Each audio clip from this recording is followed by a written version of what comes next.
고린도후서 1장 3절에서 7절 말씀으로 하나님의 위로, 이런 제목으로 은혜를 나누도록 하겠습니다. 같이 한번 하겠습니다. 하나님의 위로.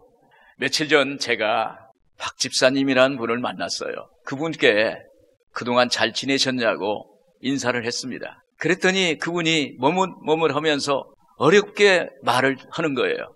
목사님, 한 달 전에 저희 남편이 소천하셨어요. 그렇게 이야기하는 거예요. 그런데 그분이 또 이어서 하시는 말씀이, 남편 생전에 저녁 시간이 되면 가정 예배를 드렸는데 그 시간만 되면 남편이 생각나고, 그리고 미치도록 마음이 아프고 고통스럽고 어렵다는 거예요. 그 시간이 되면 남편이 자기 옆에 있는 것 같은 그런 착각이 든다는 거예요. 제가 그분의 얼굴을 보니까 너무 안타까웠습니다. 자기는 잊어보려고 기도도 하고 설교 말씀도 들어보고 찬송도 해보지만 안 된다는 거예요. 너무 딱했습니다. 제가 길거리에서 그분에게 기도해드릴까요 하고 머리에 손을 얹고 안수기도를 해드렸어요. 하나님, 박 집사님의 마음속에 천국 가신 남편을 그리워하는 마음을 주님께 내려놓게 하소서. 이 사랑이 너무 깊어 마음에 병이 들었습니다. 이제 남편에 대한 마음은 하나님께 맡기오니 받아주시옵소서. 나사렛 예수의 이름으로 명하노니 마음을 괴롭히는, 그리고 고통스럽게 하는 원수 악한 마귀는 물러가라. 이렇게 기도를 해드렸어요. 저의 이 기도 한마디가 그의 마음속에 위로를 주었고 마음의 평안을 갖다 주는 것을 제가 보았습니다. 여러분, 귀한 분은 이런 마음의 상실감, 공허하고 아픈 마음은 어떻게 할 수 없어요. 그러나 위로의 하나님이 위로해 주시면 참 위로가 되는 것입니다. 우리는 위로를 받아야 돼요. 또 우리는 위로를 하고 위로를 받으면서 살아가는 존재입니다. 오늘 본문의 배경은 고린도 교회가 바울이 전한 복음을 부인하고 그 바울의 사도성을 부인하는 고린도 교회가 어려워졌다는 그러한 소문이 들리고, 그리고 바울이 거기에 고린도 전서를 써서 보냈는데 더 고린도 교회가 악화되고, 그래서 바울이 직접 방문하고 그들에게 눈물로 호소합니다. 그 후에 고린도 교회가 회개하고 하나님께로 돌아왔다는 그러한 소식이 오늘의 말씀의 내용입니다. 바울이 이 소식을 전해 듣고 고린도 후서를 기록해서 이 고린도 교인들에게 그리스도의 사랑으로 감싸고 보듬는 위로의 말씀을 전하는 것입니다. 여기에 하나님의 위로라는 말을 18번씩이나 사용해서 반복하고 있는 거예요. 여러분, 우리에게도 하나님의 위로가 필요합니다. 오늘 우리가 위로를 받아야 돼요. 그래서 오늘 본문을 중심으로 하나님의 위로라는 말씀으로 은혜를 나누도록 하겠습니다. 먼저 하나님의 위로를 알아야 됩니다. 위로의 하나님을 알아야 됩니다. 3절에 그랬습니다. 찬송하리로다. 그는 우리 주 예수 그리스도의 하나님이시오, 자비의 아버지시오, 모든 위로의 하나님이시며. 바울 사도가 이런 위로의 서신을 쓴 것은 바울 자신이 험난한 선교 현장에서 지치고 살아서 감당할 수 있었던 원동력이 하나님이 주시는 위로라는 것을 깨달았습니다. 그래서 바울은 그가 사명을 다 마쳤을 때 로마 감옥에서 영적인 아들 디모데에게 이런 편지를 보내는 것입니다. 디모데후서 4장 7절에 그랬습니다. 나는 선한 싸움을 싸우고 나의 달려갈 길을 마치고 믿음을 지켰으니 이제 후로는 나를 위하여 의의 면류관이 예비되었으므로 주건 의로우신 재판장이 그날에 내게 주실 것이며 내게만 아니라 주의 나타나심을 사모하는 모든 자에게 도니라. 바울 사도는 믿음의 선한 싸움을 할 때 자기에게 참 위로가 되고 힘이 된 것은 인간적인 힘이나 영광이나 그리고 명예가 아니라 자기의 삶과 사역을 다 마친 후에 의의 면류관을 주시는 하나님을 바라보는 것이 위로가 되었다는 것입니다. 또한 바울은 하나님이 자기를 인정해 주시는 상을 바라보며 면류관을 바라보며 위로를 받았다는 것입니다. 그래서 그는 이 위로를 가슴에 품었기에 지치지 않고 하늘의 푯대를 향해서 달려나갈 수 있었던 것입니다. 디모데후서 4장 7절에 나는 선한 싸움을 싸우고 나의 달려갈 길을 마치고 믿음을 지켰으니, 이런 고백을 하는 것입니다. 여러분, 우리에게 위로를 주시는 하나님을 바라보길 바랍니다. 그것이 위로가 되는 거예요. 위로라는 것은 우리의 마음을 어루만져 주는 것입니다. 위로는 그동안에 지친 마음의 피곤을 풀어주는 것입니다. 위로는 삶의 위기에서 경직되고 차가워진 마음을 풀어주고 녹여주는 거예요. 그래서 우리가 상대방을 조금 이해해주고 용납해주면 큰 위로가 되는 것입니다. 야곱은 형 에서의 장자권을 팥죽 한 그릇에 샀습니다. 에서의 축복을 사모해서 에서를 가장해서 눈이 어두운 아버지 이삭을 속이고 형의 축복을 가로챘습니다. 이제 형의 눈을 피해 외삼촌 집 라마라의 집으로 도망갑니다. 이제 야곱은 집을 떠난 도망자의 삶이 시작됩니다. 이런 야곱에게 베델이라는 곳에 가서 돌베기를 하고 한잠을 잡니다. 나그네 도망자의 삶에서 돌베기를 하고 산 언덕에서 한잠을 자는데 창세기 28장 13절에 보면 그랬습니다. 하나님의 사자가 나타났는데 나는 야훼니 너의 조부 아브라함의 하나님이요 이삭의 하나님이라. 내가 누워있는 땅을 내가 너와 내 자손에게 주리니 내가 너와 함께 있어 내가 어디로 가든지 너를 지키며 너를 이끌어 이 땅으로 돌아오게 할지라. 내가 내게 허락한 것을 다 이루기까지 너를 떠나지 아니하리라. 절망적인 순간에 하나님이 야곱의 꿈속에 나타나셨어요. 그리고 찾아와 주셨어요. 그러면서 말하는 거예요. 나는 너의 조부 아브라함의 하나님, 이삭의 하나님이라 하시면서 그를 만나시는 것입니다. 야곱은 위로의 하나님을 만난 것입니다. 위로를 받게 된 것입니다. 그리고 내가 너와 함께 하겠다. 내가 어디로 갔는지 너를 지켜 너를 도와주겠다. 너를 떠나지 아니하리라. 이러한 약속의 말씀을 주시는 것입니다. 이 말씀이 야곱에게는 위로가 되었습니다. 마음의 슬픔과 춥고 고통스러운 마음에 평안한 마음을 주신 것입니다. 하나님이 임마누엘로 함께 하셨습니다. 여러분, 하나님은 오늘도 지쳐있는 우리에게, 오늘도 힘든 우리에게, 오늘도 고통 가운데 있는 우리에게, 오늘도 하나님은 삶 가운데 방황하는 우리에게 위로의 영으로 찾아오세요. 말씀의 영으로 우리에게 찾아오셔서 위로해 주시는 것입니다. 오늘 여러분 위로받기를 주의 이름으로 축원을 드립니다. 이사야서 66장 13절에 어머니가 자식을 위로함 같이 내가 너희를 위로할 것인즉 너희가 예루살렘에서 위로를 받으리니. 할렐루야. 오늘 여러분 하나님의 위로를 받기를 바랍니다. 모세도 애굽에서 도망 나와서 미디안 광야에서 양치기 40년을 하면서 방황했습니다. 모세는 방황하는 삶을 살았습니다. 그런데 어느 날 호렙산 중턱에서 가시떨기 가운데 불이 붙었는데 그 불이 계속 타오르면서 그 불 속에서 모세야 모세야 이렇게 부르는 것입니다. 여기서 모세는 모세를 부르시는 그 부름을 통해서 위로를 받았습니다. 그 위로를 받아서 거기서 위로의 하나님을 만난 것입니다. 하나님의 위로를 받은 것입니다. 이후에 그는 이스라엘의 지도자가 된 것입니다. 베드로도 어느 날 밤새 물고기를 잡았지만 한 마리도 못 잡았습니다. 새벽에 추운 아침에 이끼를 뗀 그 그물을 청소하고 있을 때 그때 마음속에는 가족 생계에 대해서 고민하고 걱정을 했습니다. 그때 주님이 그에게 찾아오셨어요. 그리고 그물을 깊은 곳에 던지라고 했습니다. 그래서 말씀대로 깊은 곳에 가서 그물을 던졌는데 만선이 된 것입니다. 생계의 유지를 걱정하는 인생이 위로의 하나님을 만난 것입니다. 위로를 받은 것입니다. 그는 주님의 수제자가 된 것입니다. 사랑하는 여러분, 하나님이 주시는 위로를 받으시기를 바랍니다. 하나님이 주시는 위로를 경험하시길 바랍니다. 하나님의 위로로 일어나시길 바랍니다. 오직 하나님의 위로만이 진정한 위로와 힘이 되는 것입니다. 하나님은 위로의 하나님이십니다. 고난과 고통 중에서도 있는 사람을 위로하시는 하나님입니다. 무거운 짐을 지고 힘들어하는 사람을 위로하시는 하나님이십니다. 눌려있고 갇혀있는 사람을 치료하시는 하나님이 위로하시는 하나님이신 것입니다. 위로하시는 하나님을 만나시고 경험하는 여러분들 되기를 주님의 이름으로 축원을 드립니다. 또 하나님의 위로를 받으려면 위로를 받아야 할 이유를 알아야 돼요. 우리가 위로를 받아야 할 필요성이 뭔가? 4절에 그랬습니다. 우리의 모든 환난 중에서 우리를 위로하사 우리로 하여금 하나님께 받는 위로로서 모든 환난 중에 있는 자들을 능히 위로하게 하신 이시로다. 표준 새 번역에는 우리가 온갖 환난을 당할 때 하나님께서는 우리를 위로해 주십니다. 하나님께서는 우리를 위로하셔서 온갖 환난 가운데 있는 사람들을 위로할 수 있게 하십니다. 바울 사도는 본인이 온갖 환난을 당했을 때 하나님의 구체적이고 섬세한 위로를 받았다고 이렇게 간증하는 거예요. 그래서 우리는 하나님의 위로를 받아야 돼요.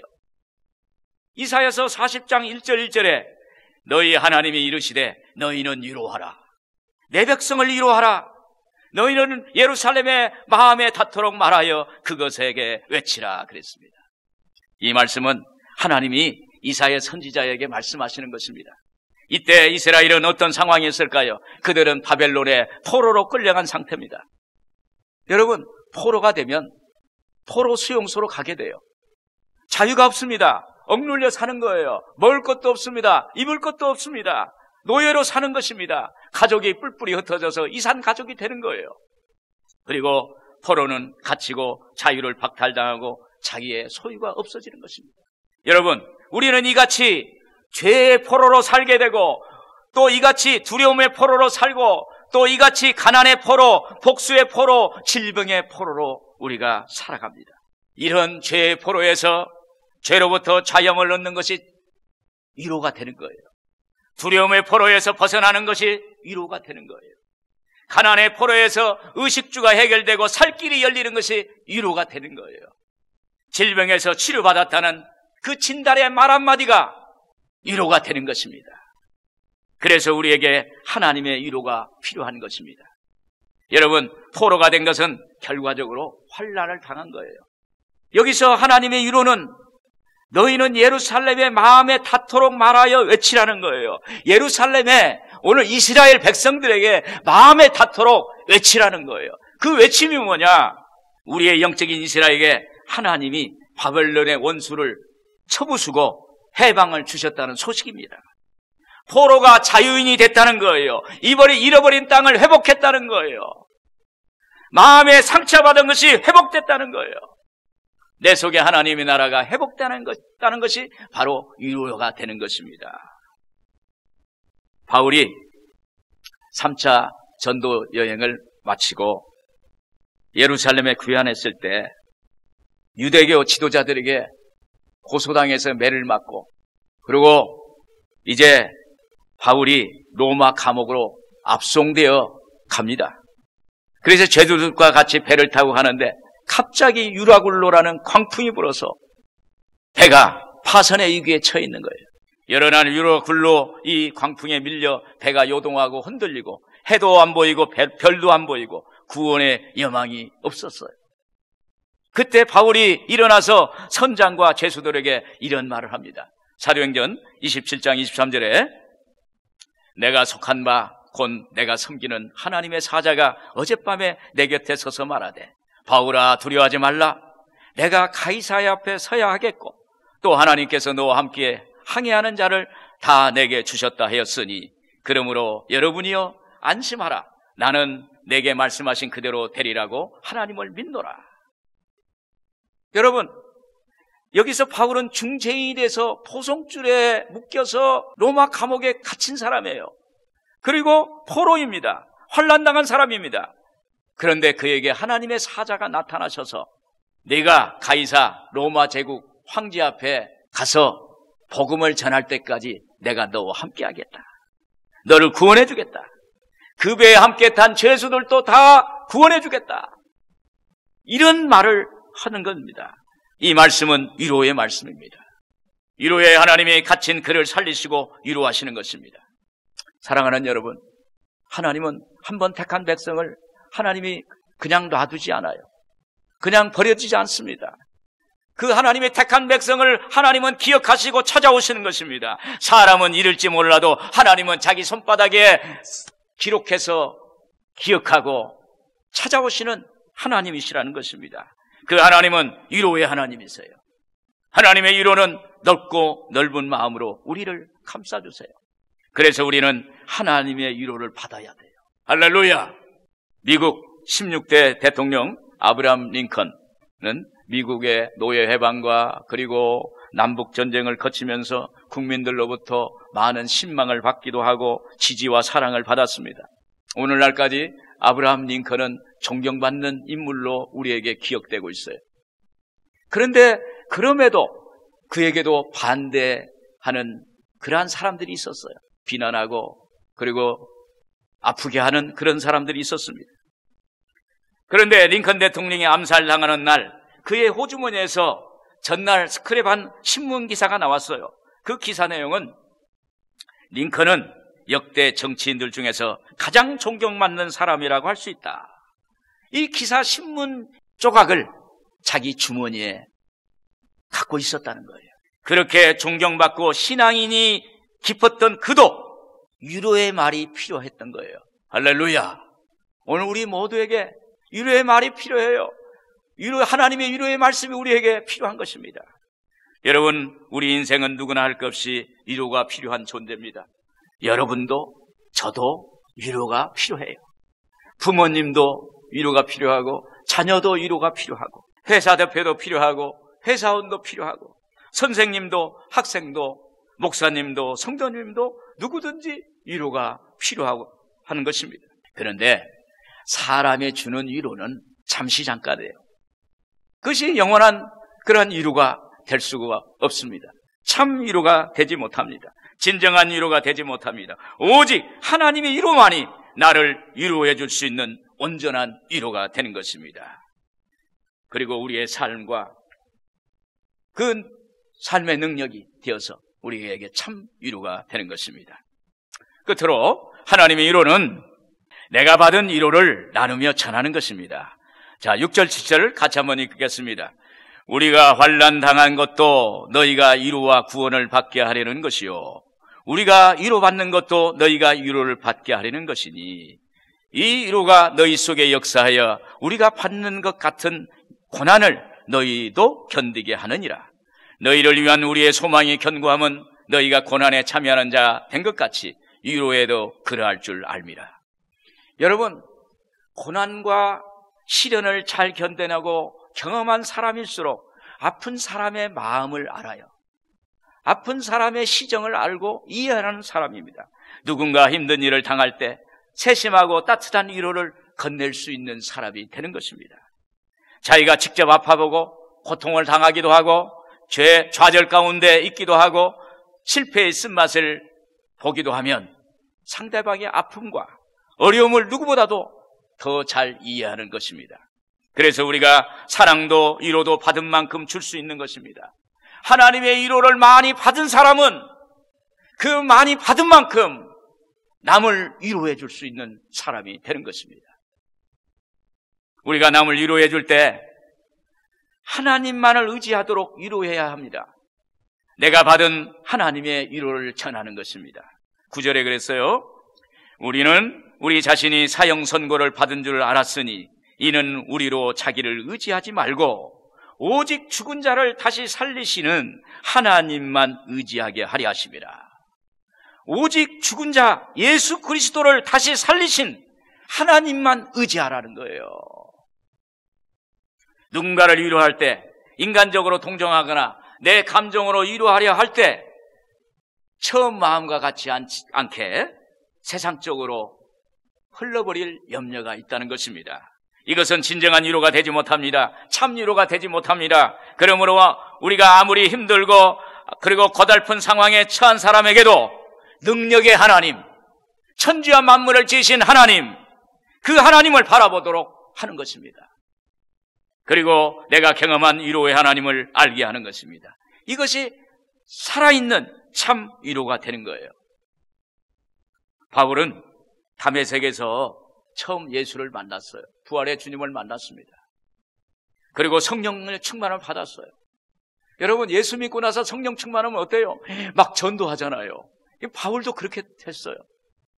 예루살렘에 들어가서 막 전도하니까 아니 유대교 성도들이 보니까 아니 어저께까지 다메섹 가서 예수 믿는 사람 잡으려고 죽이려고 갔는데 그 사람이 예수 믿었다고 하고 그래가지고 전도하고 막 복음을 전하니까 이해가 안 되는 거예요. 믿어지지 않는 거예요. 그래서 이 바울을 돌로 쳐 죽입니다. 죽이려고 노력합니다. 그때 바나바 사도가 나타나서 이 사울을 그 고향 다소로 보냅니다. 그 바울이 약 13년간 고향과 아라비아 사막에서 잊혀진 사람이었는데 또 이때도 바나바라는 이 사도가 나타나서 그에게 찾아갑니다. 안디옥 교회에 지금 내가 거기 담임 목사하고 있는데 바울에게 좀 와서 같이 사역을 하자, 같이 동역을 하자, 그런 얘기를 합니다. 여러분, 성령 충만하고 준비된 바울에게 사역을 동역하자고 일을 같이 하자는 말은 참된 위로의 말이에요. 이 바나바가 위기 때마다 이 바울이라는 사람에게, 바울 사도에게 찾아와서 그에게 일을 하자 하고 또 어려운데 또 도망가게 하고 도피하게 하고 보호해주고 그리고 같이 일을 하자고 하는 것은 이건 그에게 위로가 되는 것입니다. 그래서 바울은 이렇게 사도로 부름을 받아 세계 선교를 한 것입니다. 바울은 바나바의 위로를 경험했던 사람입니다. 그 영향으로 자기도 위로의 사람이 됐어요. 그래서 고린도 교회들에게, 고린도 성도들에게, 어렵게 한 그들에게 위로의 말을 전하는 것입니다. 6절에 그랬습니다. 우리가 환난 당한 것도 너희가 위로와 구원을 받게 하려는 것이요, 우리가 위로받는 것도 너희가 위로를 받게 하려는 것이니. 바울은 선교하면서 영혼 구원하면서 당한 환난도 너희가 위로와 구원을 받게 하는 데 있다는 것입니다. 그리고 바울이 하나님의 위로를 받는 것도 너희에게 위로를 전하기 위해서 받았다는 거예요. 그러므로 바울이 받는 하나님의 위로를 자기도 고린도 교인들에게 위로를 전하는 거예요. 할렐루야. 오늘 여러분, 오늘 우리가 하나님의 위로를 받았으면 우리가 남을 위로해 주는 것입니다. 오늘 위로의 말을 전하는 것입니다. 그때 하나님의 복음이 전파되는 것입니다. 하나님의 역사가 나타나는 거예요. 요셉은 어려서 부모 형제 앞에서 꿈 얘기를 했어요. 그래서 형제들이 요셉을 꿈쟁이라고 그랬어요. 이후 형들이 요셉을 미워해가지고 요셉이 17살이 됐을 때 애굽의 종에 팔렸어. 그 요셉은 애굽 왕의 꿈을 해몽해 줌으로 그 공로로 30세에 애굽의 국무총리가 됐어요. 훗날 가나안 땅 야곱이 있고 그 형제들이, 요셉의 형제들이 있는 그곳에 흉년이 들어서, 가뭄이 들어서 그 형들이 먹을 양식을 구하려 애굽에 왔습니다. 그때 애굽의 국무총리가 된 요셉을 만난 거예요. 여러분, 요셉을 17살에 애굽의 상인한테 팔아버렸는데 그걸 알잖아요. 그런데 자기들이 애굽에 가서 먹을 것을 구하러 갔는데 애굽의 국무총리가 요셉이라는 거예요. 깜짝 놀랐어요. 이때 요셉이 곡식을 구하러 온 남루한 모습의 형들을 보고 어릴 때 꿈이 현실적으로 그대로 이루어진 것을 깨닫고, 하나님이 하셨구나. 그 위로를 받아요. 하나님의 위로를 받아요. 요셉은 그동안 하나님의 위로의 시간이 없었다면 지금 시간도 없었을 것이라고 깨닫습니다. 그러면서 요셉은 형들에게 이런 말을 합니다. 창세기 45장 4절에 요셉이 형들에게 이르되 내게로 가까이 오소서. 그들이 가까이 가니 이르되 나는 당신들의 아우 요셉이니 당신들이 애굽의 판자라. 당신들이 나를 이곳에 팔았다고 해서 근심하지 마소서. 한탄하지 마소서. 하나님의 생명을 구원하시려고 나를 당신들보다 먼저 보내셨나이다.